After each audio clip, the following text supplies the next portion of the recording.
Bismillahirrahmanirrahim. Assalamualaikum warahmatullahi wabarakatuh. Melanjutkan materi sebelumnya, setelah kejadian saling lepas dan saling bebas, selanjutnya kita akan membahas tentang probabilitas bersyarat ya, atau conditional probability.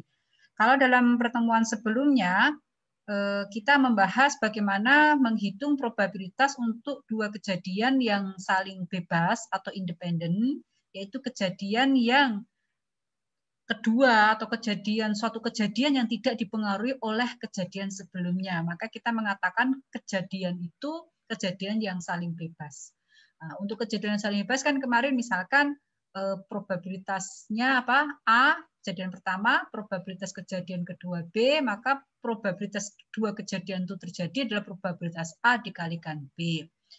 Tetapi dalam banyak kasus ada kejadian yang dia tidak saling bebas atau saling independen. Artinya yang terjadi nanti itu bergantung pada kejadian sebelumnya atau kejadian yang lain. Maka penulisannya begini, probabilitas A given B atau diberikan B atau B terjadi adalah probabilitas A dan B terjadi secara bersamaan dibagi dengan probabilitas B. Dan sebaliknya probabilitas nanti B irisan A juga probabilitas A irisan B dibagi probabilitas A.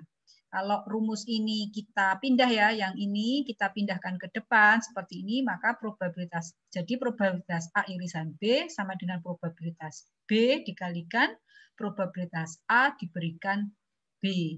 Dan ini sama dengan probabilitas A dikalikan probabilitas B diberikan A. Kalau contohnya ya, misalkan begini. Dalam suatu penerbangan, kita kan tahu misalkan pesawat Lion itu mau terbang. Nah, untuk penerbangan yang misalnya dia penerbangan kedua, ketiga, itu biasanya dia akan bergantung dengan keberangkatan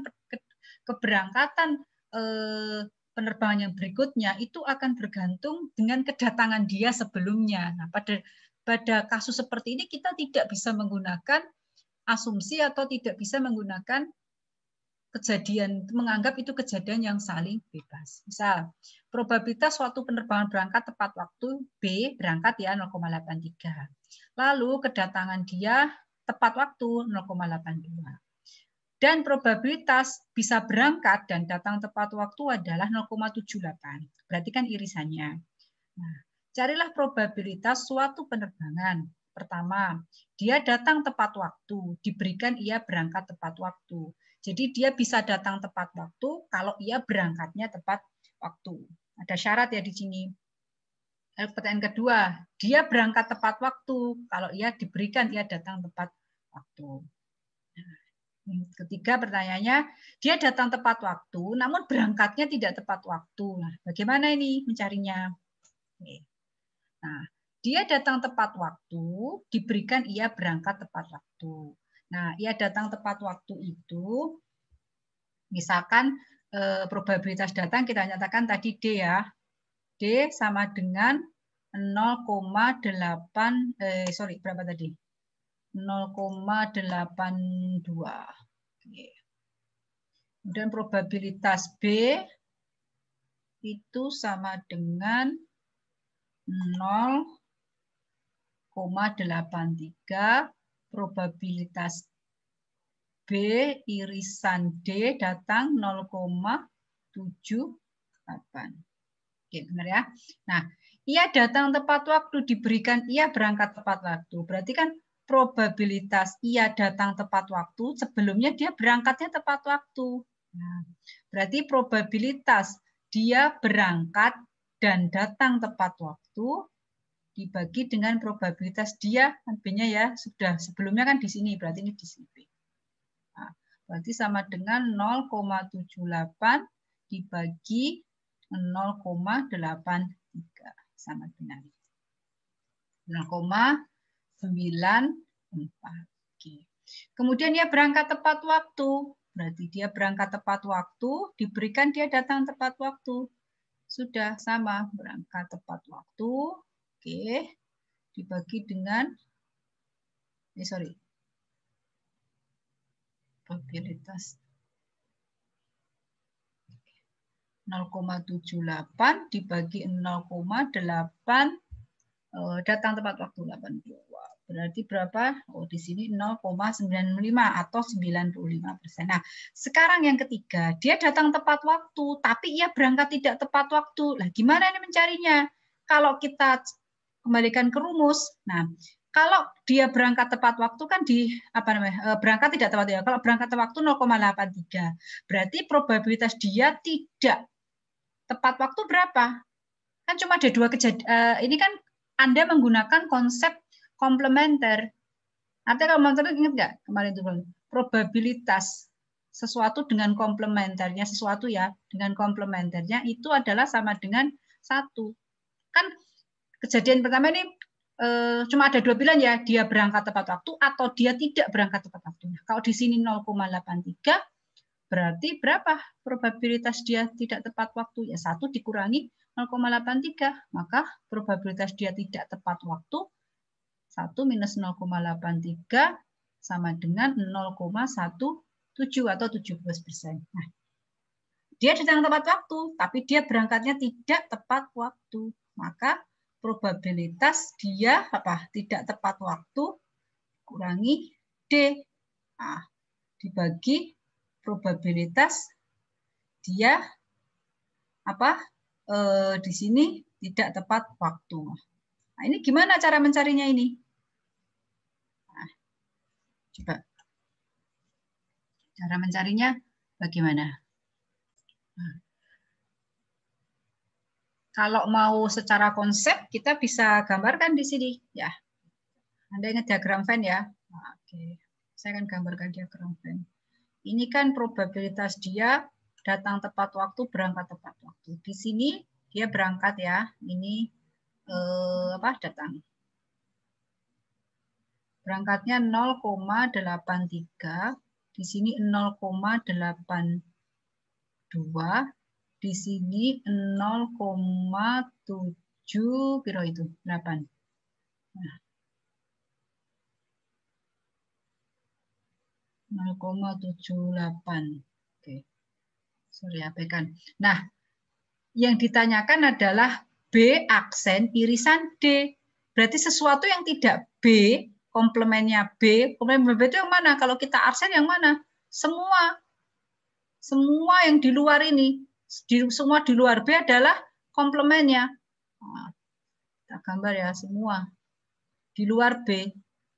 Nah, ini juga ini. Nah, oke.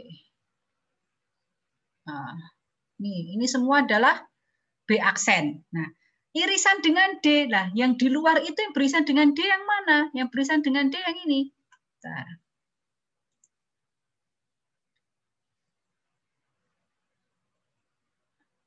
Oke, saya ganti warna ya, biar sorry. Nah, ini kan yang di irisannya berarti yang mana? Berarti yang ini.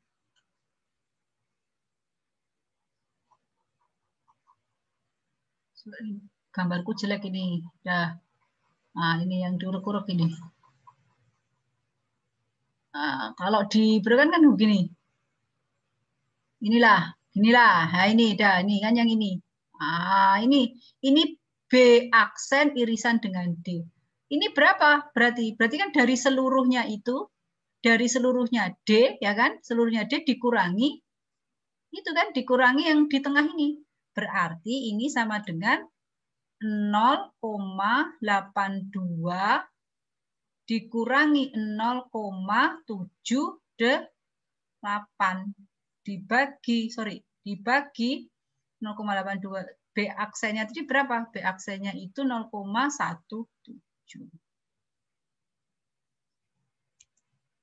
Nah, ini ya, jadinya 0,24. Nanti Anda kan kalau bisa cek filenya ya, sudah saya upload kan ini, Anda bisa cek, nggak ada urat-uratannya, tapi paling nggak memahami, kok ini bisa 0,82 dikurang 0,78 dari mana? Yaitu tadi kalau saya gambarkan diagram V-nya seperti ini.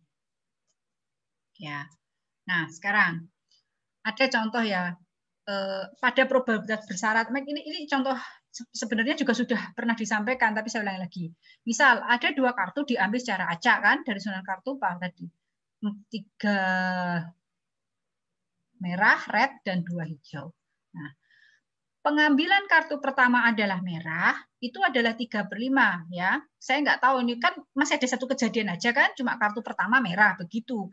Maka 3/5, nggak peduli apakah kartu pertama dikembalikan tidak. Nah, kejadian itu akan dianggap independen kalau apa? Kalau kartu yang pertama tadi dikembalikan. Maka kejadian nanti kartu keduanya itu merah bergantung apakah kejadian pertamanya independen atau kejadian keduanya independen, kartunya dikembalikan atau tidak. Kalau kartu yang dikembalikan, maka tetap saja pengambilan kartu keduanya dia 3/5. Ya. Kemudian kalau tanpa pengembalian menjadi 2/4. Karena kan kalau dengan pengembalian kartu merahnya kan tetap 3, kartu semuanya tetap 5. Maka ya berapa probabilitas pengambilan kartu kedua merah dengan kartu pertama merah? Ya tetap 3/5. Tapi kalau tanpa pengembalian kartunya berubah jadi 4.